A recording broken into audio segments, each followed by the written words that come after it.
히브리서 1장 1절부터 3절까지의 말씀을 같이 한번 봉독하겠습니다. 옛적의 선지자들을 통하여 여러 부분과 여러 모양으로 우리 조상들에게 말씀하신 하나님이 이 모든 날 마지막에는 아들을 통하여 우리에게 말씀하셨으니 이 아들을 만유의 상속자로 세우시고 또 그로 말미암아 모든 세계를 지으셨느니라. 이는 하나님의 영광의 광채시요 그 본체의 형상이시라. 그의 능력의 말씀으로 만물을 붙드시며 죄를 정결하게 하는 일을 하시고 높은 곳에 계신 지극히 크신 이의 우편에 앉으셨느니라. 아멘. 지난 시간에는 조상들에게 하신 그 말씀 여러 부분과 여러 모양, 여러 방법으로 하신 말씀이 선지자들과 또 모세 율법들을 통해서 다양하게 하나님께서 말씀하셨다 이렇게 은혜를 나눴고, 그 하나님이 여전히 지금 이 히브리서를 쓴 저자를 포함해서 그 다음 세대들, 그 우리라는 표현을 썼지만 이 히브리서를 읽는 모든 사람들에게 해당되겠죠. 특별히 예수 그리스도를 직접 경험하지 못한 그 세대, 지금 우리 세대도 마찬가지겠지만 아들에게 여전히 하나님 말씀이 임하고 있다라는 것을 분명히 말씀을 하고 있습니다. 히브리서 13장 8절 한번 또 봤었죠. 그래서 예수 그리스도는 어제나 오늘이나 영원토록 동일하시니라. 좀 반전이 있었죠. 똑같은 방법은 아니었었어요. 우리에게 말씀하실 때는 과거 조상들에게는 이제 선지자와 율법을 통해서 말씀하셨지만 이제는 이 책을 읽는 예수 그리스도를 목격하지 못했지만 그 이후의 세대들에게 말씀하신 때는 예수 그리스도, 즉 하나님의 아들을 통하여 말씀하셨다라는 그런 핵심적인 내용이 있었습니다. 그래서 이것이 이제 복음과 구원과 좀 연관이 되지 않습니까? 그래서 과거에는 예수 그리스도가 이 땅에 오지 않으셨을 때는 어쩔 수 없이 선지자와 하나님 모세 율법을 통해서 말씀하셨겠지만, 그러나 완전한 이 구원의 성취는 예수 그리스도를 통해서 오직 이루어진다라는 내용이라는 것을 함께 나눴고요. 그것이 핵심입니다. 그러니까 그야말로 이 히브리서가 1장 1절 처음부터 복음에 대한 아주 핵심적인 내용을 아주 강하게 얘기하고 들어가는 것입니다. 여러 가지 이유가 있겠죠. 그러니까 이 복음을 목격하지 못했던, 예수 그리스도를 목격하지 못한 후세들에게 진짜 복음이 무엇인가, 바로 복음이 이런 것이다 라는 것을 아주 강하게 얘기하고 있다는 것이죠. 그래서 오늘은 본격적으로 예수 그리스도가 그럼 누구신가, 우리에게 구원을 주시는 분이신데, 그래서 지난 시간에 5가지의 내용만 말씀드렸는데 오늘 하나하나 좀 살펴보도록 하겠습니다. 기회로 다시 한번 볼까요? 1장 2절 뒷부분부터예요. 1장 2절부터 한번 읽어보면 이 모든 날 마지막에는 아들을 통하여 우리에게 말씀하셨으니, 그 아들이 이제 누구신가 분명히 얘기하고 있습니다. 첫 번째로는 이 아들을 만유의 상속자로 세우셨다. 그러니까 하나님의 아들 예수님은 첫 번째 만유의 상속자시다라는 거예요. 그러니까 만물의 상속자. 그러니까 만물을 지으신 분은 누구시죠? 하나님이시죠. 그 만물을 이어받으실 분이 누구시냐? 예수님이라는 것이죠. 그러니까 만물의 이제 주인이 하나님이신데 그 주인과 동일하게 그것을 상속받을 사람이 하나님의 아들 예수님이시다라는 것이고, 두 번째 이제 또 그로 말미암아 예수님으로 말미암아겠죠. 모든 세계를 지으셨느니라. 그 두 번째로는 하나님만 창조주인 줄 알았는데 두 번째로 보니까 예수님으로 말미암아 모든 세계를 지으셨느니라. 그러니까 예수님은 하나님과 함께 세상을 창조하셨다라고 이제 히브리서 저자는 말을 한 거예요.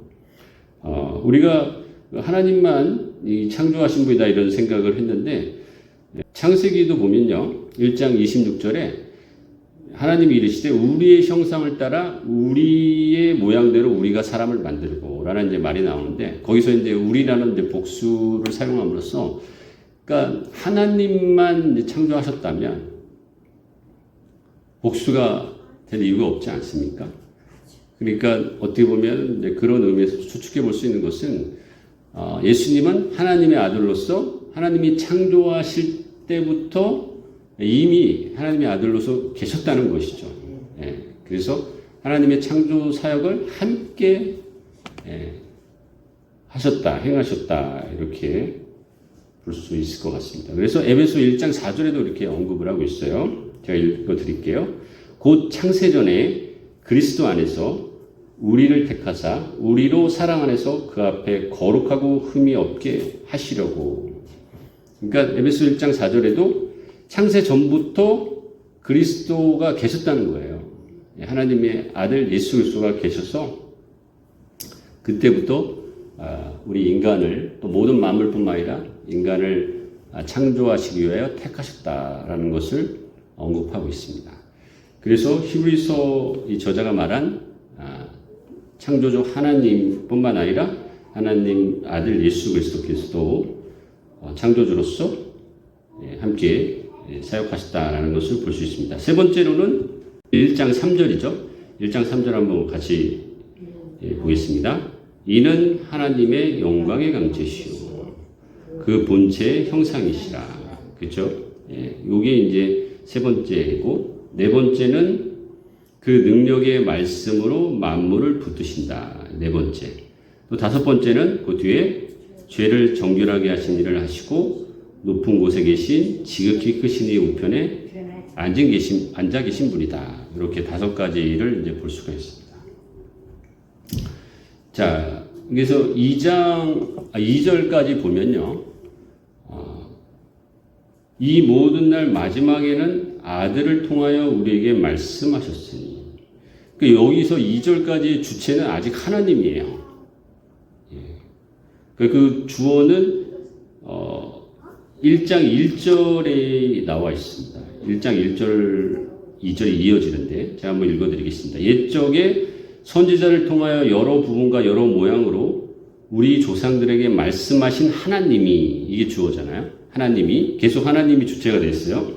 이 2절에 이 모든 날 마지막에는 아들을 통하여 우리에게 말씀하셨으니 이 아들을 만유의 상속자로 세우시고 첫 번째 예수님이 누구신가 보여주고 있죠. 또 그로 말미암아 모든 세계를 지으셨느니라. 그러니까 1장 1절 2절은요 여전히 하나님이 주체가 되어 있어요. 그러니까 하나님이 말씀하셨는데 그 아들을 통하여 말씀하셨고 또 아들을 상속자로 세우시고 또 아들과 함께 세계를 지으셨다. 모든 세계를 지으셨다. 이렇게 얘기하는데 3절부터는요. 하나님이 하셨다는 의미가 아니라 예수 그리스도가 주체가 되어서 얘기하고 있습니다. 그렇죠? 한번 보세요. 1장 3절부터는 이는 하나님의 영광의 강체시오. 이거 누가 설명하는 거예요? 예수님을 말씀하는 거죠. 자, 분명히 알 수 있죠. 그 본체의 형상이시라. 그리고 그의 능력의 말씀으로 만물을 붙드시며. 근데 사실 이게 왜 중요하냐면요. 그러니까 주어를 누가 쓰느냐에 따라 내용이 달라지죠. 내가 가는지 너가 가는지 완전히 다른 내용이잖아요. 하나님이 예수님을 어떻게 하셨다라고 이제 1장 1절 2절 이렇게 얘기하고 있는데 3절도 그냥 그대로 이어서 그렇게 할 수 있잖아요. 근데 의도적으로 3절부터는 예수님이 주체가 되어서 하나님의 광채시요. 그 본체의 형상이다라고 이제 드디어 본격적으로 예수님이 주체가 되어서 말씀을 하고 있다는 것입니다. 하나님의 영광의 광채시요. 그렇죠? 그 본체의 형상이시라. 하나님 앞부분은 하나님에 대한 내용이에요. 하나님의 영광. 그럼 광채는 누구의 영역이에요? 예수님의 영역이에요. 자, 이 내용을 보세요. 참, 그 문장이 굉장히 참 오묘합니다. 놀랍습니다. 영광의 광채시라는 거예요. 그러니까 영광이 어떻습니까? 여러분 어떤 의미가 됩니까? 정말 찬란하고 뭐랄까 표현할 수 없는 그런 놀라운 그런 단어 아닙니까? 영광, 그죠? 근데 영광 가운데 비춰지는 그 광채, 그 빛이 예수님이라는 거예요. 하나님의 영광 가운데. 우리가 후광이란 말을 가끔 쓰는데 어떤 사람들이 그 뒤에 막 빛이 난다 이런 표현을 쓰잖아요. 바로 그런 내용이죠. 하나님의 영광 가운데 이 비춰지는 그 빛이 예수님이시라는 거예요. 엄청난 표현 아닙니까? 그리고 뒤에 보면 그 본체는 하나님의 영역을 말하는 거죠. 하나님의 본체에 형상의 모습으로 나타난 분이 예수님이라는 거예요. 아까도 우리 창세기 6장 26절이었습니까? 우리의 형상을 따라 우리의 모양대로 우리가 사람을 만들자. 그러니까 우리 인간도 하나님의 형상을 따라 만들어진 형상입니다. 형상. 할렐루야. 하나님의 모양대로 만들어진 형상입니다. 오늘 얘기하고 있죠. 그 본체는 누구세요? 하나님이시고. 그러니까 우리도 하나님의 자녀이라는 것을 여러분 잊지 않는 여러분 되시기 바랍니다. 아까 좀 지나갔긴 했는데요. 로마서 8장에 보면 자녀이면 또한 상속자, 곧 하나님의 상속자요 그리스도와 함께한 상속자니 이런 표현이 나오죠. 그러니까 하나님의 자녀가 됐다는 것은 하나님의 상속자뿐만 아니라 하나님의 상속자가 예수 그리스도이기 때문에 또한 그리스도의 상속자다. 그러니까 우리도 하나님의 상속자고 그리스도의 상속자라는 것을 잊지 않는 여러분 되시기 바랍니다. 자, 하나님의 영광의 그 광채 가운데 비춰지는 그 예수님, 여러분 놀랍지 않습니까? 여러분 그 예수님을 늘 사모하는 여러분 되시기 바랍니다. 그리고 하나님의 본체 그대로 나타나는 그 예수님이 그 형상이 또 우리도 그 형상대로 지으셨다라는 것을 여러분 잊지 않아서 우리의 정체성이 어떻습니까? 너무 명확하잖아요. 하나님으로부터 온 것을 여러분 자부심을 가지시고 하나님의 자녀로서의 삶을 살아가시기 바랍니다. 그리고 네 번째로는 그의 능력의 말씀으로 만물을 붙드시며 그의 능력의 말씀으로 그러니까 말씀에 능력이 있다는 거죠. 능력의 말씀. 그러니까 말씀에 능력이 있는데 이 말씀의 능력은 어디서부터 온 거냐면 요한복음 1장 1절에서부터 14절까지 보면 말씀으로 하나님이 천지를 창조하셨죠. 그리고 말씀이 또 1장 14절에 보면 육신이 되어 예수님이 오셨어요. 그러니까 하나님의 그 말씀이 이루어진 것인데 예수님이 이 땅에 오셨을 때 하나님의 그 말씀의 능력을 부여받은 것입니다. 그래서 예수님도 그 말씀의 능력을 갖고 계시고 또 그 말씀을 어떻게 해요? 그 말씀을 통하여 만물을 붙잡고 계시다라는 표현을 했는데 이것은 이제 쉽게 그 단어의 의미를 살펴보면 유지하고 계시다는 거예요. 그러니까 모든 만물을 창조하시고 지으신 분은 하나님이시잖아요. 그러니까 창조의 영역은 하나님의 영역인데 아까 우리 두 번째로 보니까 하나님만 창조하신 것이 아니라 예수님과 함께 그리스도로 말미암아 함께 창조하셨잖아요. 그리고 그 창조의 그 하나님의 그 창조 사역을 계속 붙드시고 계신 분, 그러니까 유지하고 계신 분이 누구시다? 예수님이시라는 거예요. 그러니까 우리가 예수님을 믿는다는 것은 하나님의 능력 안에 있는 것이죠. 그래서 예수님이 우리를 늘 돌보시고 하나님의 능력으로 지키시고 계시다는 것을 잊지 않으시기 바랍니다. 부모가 자식 곁을 떠난다고 해서 또 부모의 역할이 끝난 것은 아니지 않습니까, 목사님? 그렇죠. 계속 자녀를 위해서 실제적으로 이제 아이들이 자라면서 기저귀를 갈아주진 않지만 학교 생활이 지나기 때문에 학교 도시락을 계속 싸지는 않겠지만 그 자녀들을 위해 계속 기도하고 그들의 삶을 위하여 또 축복하는 그것이 이제 부모의 역할이듯이 하나님은 또 예수님을 통하여 계속 우리를 돌보시고 계시고 만물을 아주 유지하시기 위하여 큰 능력으로 함께 하신다는 것을 잊지 않는 여러분 되시기 바랍니다. 그리고 다섯 번째는 죄를 정결케 하는 일을 하시죠. 이것이 이제 어떻게 보면 복음의 핵심이잖아요. 하나님이 제사를 통해서 사람들을 그 조상들 때에는 죄를 사하셨죠. 그러나 이제 예수님을 통해서 이제는 십자가에서 모든 그 죄를 다 끌어안고 죽으심을 통해 죄를 정결케 하셨다는 거예요. 이것이 이제 복음의 핵심으로 이제 분명히 말씀하고 있습니다. 그런데 자, 그런 이후에 예수님이 부활하셨어요. 그래서 어디에 계시다고요? 지극히 높으신 그러니까 하나님이시겠죠? 하나님 우편에 계시다는 거예요. 그러니까 죄를 사하시고 십자가로 그 모든 것을 대속하신 것에 끝나지 않은 것이에요.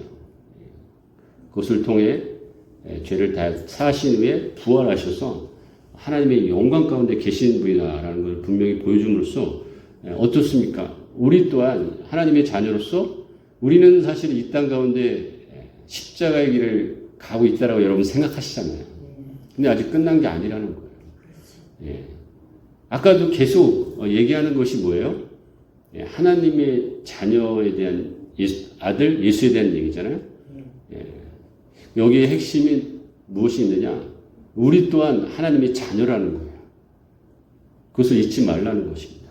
그런 의미에서 우리도 지금 십자가의 길을 여러분 걸어가고 있다라고 생각하시고 나중에 하나님이 다시 오실 날 심판주로 예수님이 서시는 날 우리가 하나님과 함께 영원한 안식의 구원의 그 에덴 동산으로 들어갈 줄 믿습니다. 잊지 않는 여러분 되시기 바랍니다. 자, 그런데 예수님의 그 모습은요 어때요? 영광의 광채 어떻게 보면 이 모습은 엄청 어떠면 영광스럽고 막 찬란한데 그런 모습만 있는 게 아니잖아요. 정말 죄를 사하시기 위해 십자가 길을 걸어가신 고난의 길도 있다는 것을 분명히 여러분 잊지 않는 여러분 되시기 바랍니다.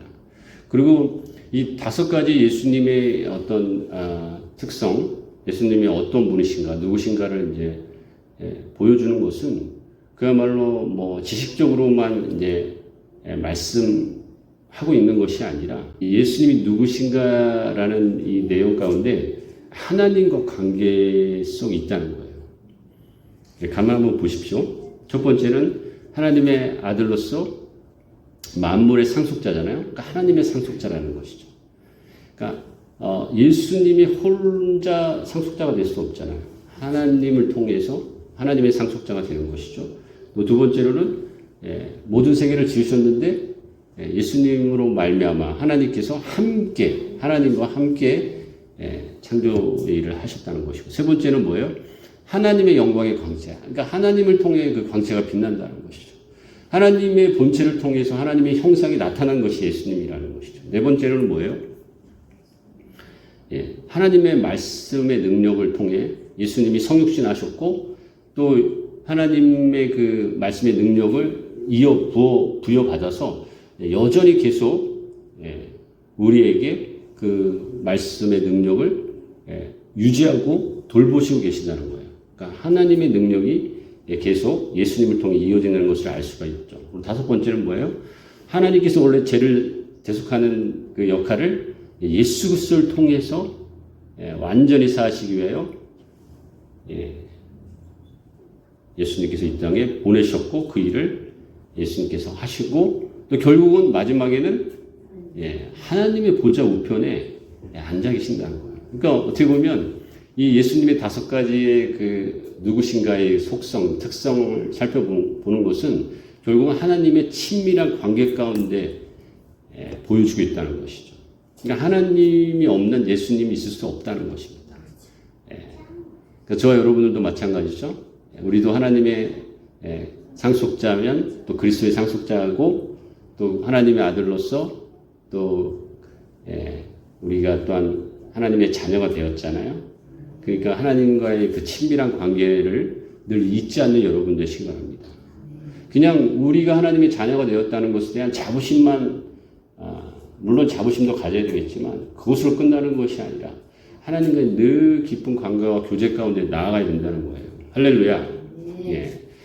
이 서두에 이러한 아주 히브리서는 아주 강하게 이렇게 핵심적인 내용을 먼저 얘기를 하고 정말 아주 이제 히브리서가 어떠한 이제 책인지를 그 믿음으로서 이제 보여주고 있습니다. 그리고 예수님이 사실 여기서 5가지를 보여주고 있지만 뒤에는 그 죄를 사하시는 그 대제사장으로서 또 보여지고 있고, 그 죄가 이제 또한 그 한 번에 완전히 사하시는 특성들을 아주 강하게 이제 이야기하고 있는 것이죠.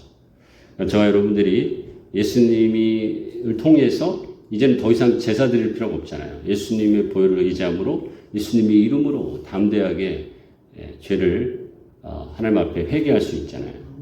그것이 바로 11서의 특징이라는 것을 잊지 않으셔서 우리가 예수님을 통해서 어떻게 보면 어디로 나아가야 돼요? 믿음으로 나아가야 돼요. 그래서 다음 시간에는 여러분 믿음장인 11서 11장 한번 말씀을 함께 나누겠습니다. 예수님의 그 누구신가를 우리가 이제 알고 고백했으니까 할렐루야. 반드시 이제 우리가 성령 안에서 예수님과 친밀한 교제 가운데 다시 오실 또 예수님을 소망하면서 믿음으로 나아가는 여러분 되시기를 주님의 축복합니다. 우리가 말씀을 생각하면서 한번 기도하겠습니다. 하나님, 오늘도 예수 그리스도가 나의 생명이 되어 주시고 또 모든 만물 창조하신 창조주 또 상속자 또 하나님의 영광의 광채시고 또 우리의 모든 죄를 사하신 그 십자가의 길을 걸어가신 그리고 마지막에 심판주로 하나님의 우편에 앉아 계신 분이라는 것을 늘 생각하면서 우리가 예수님과 동행하고 또 예수님이 나의 아버지가 되신다는 하나님이 나의 아버지가 되신다는 것을 잊지 않게 하여 주시옵소서.